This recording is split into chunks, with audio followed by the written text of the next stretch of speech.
Guys, তো আমরা এখন ছাকা মাংস খাই ঘর ফিরছি, কিন্তু এখন বাজে আমাদের 11:30 বাজছে প্রায়।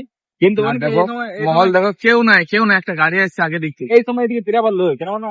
সেনজিৎ দা, শুভজিৎ দা আর আমি আছি এখানে। মানে আমার মামা করে ওইদিকে না তো বলে যে এদিকে মানে আসিস না। আমাকেও আসতে বারণ করে, কিন্তু কি জন্য চলে আসছে আজকে কে জানে।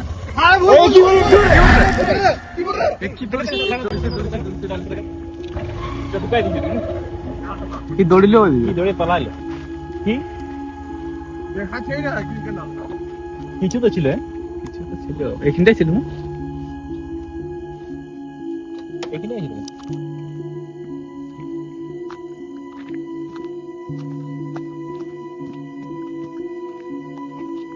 আমরা এদিকে আসছিলি এখন আমরা ফেরাবার জন্য, হঠাৎ মানে এদিকে কি একটা দৌড়ে পেয়ে কে বটে সামনে আরে কে বটে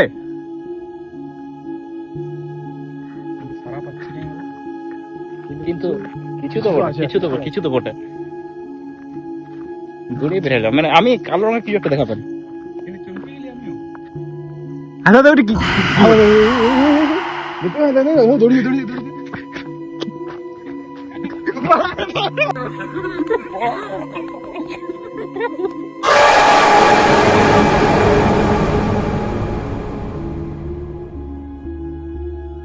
তো ওটা কি ছিল কে জানে, মানে ওটা বুঝতে পারছি না। কিন্তু আমাদের তার একটা প্রবলেম হয়ে গেছে। আমরা দুটো গাড়ি নিয়েছিলাম, একটা সেন্সারটা একটা ও আমারটা, আর গাড়ির তেলটা এটা এই সময় গাড়ি তেল নিয়ে আসবি না অমনি করে কি আছে মিষ্টি হয়ে না হয় এক্সট্রা নিয়ে আসবি।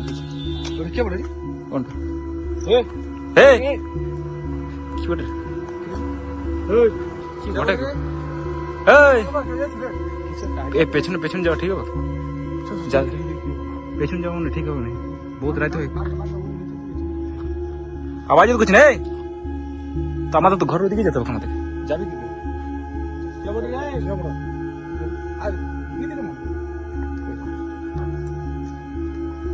ঠাকুরের নাম নিয়ে নিচ্ছ না? ছেড়ে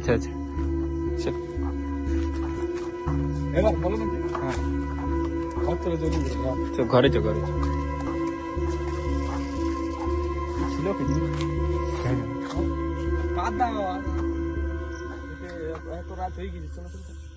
কি আওয়াজ করছে? দেখ যাবি কি করে? তেল তো না কি পঠাই কি করবো গাইস? আমাদেরকে যাতে ওরকম ভাই কি করবো ভাই কি আছে ভাই? কাউ দাঁড় করাতে ওটা লোকও পাচ্ছি না, কাউকে বলবো দাঁড় করো। বলছি এখানে থাকো না, চল তাহলে গাড়িতে ওখানে সামনে কোনো দোকান আছে না, দেখবো ওদিকটাই কি ছিল, কি করবি? তো ঘর তো যেতে হবে না,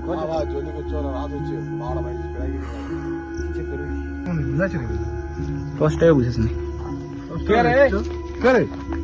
কি দৌড়ে গেল পায়ের আওয়াজ এত রাতে আমার দাদা ঠিক করে না, বুঝলি? আমরা তিনজন দেখা আছে মা কালে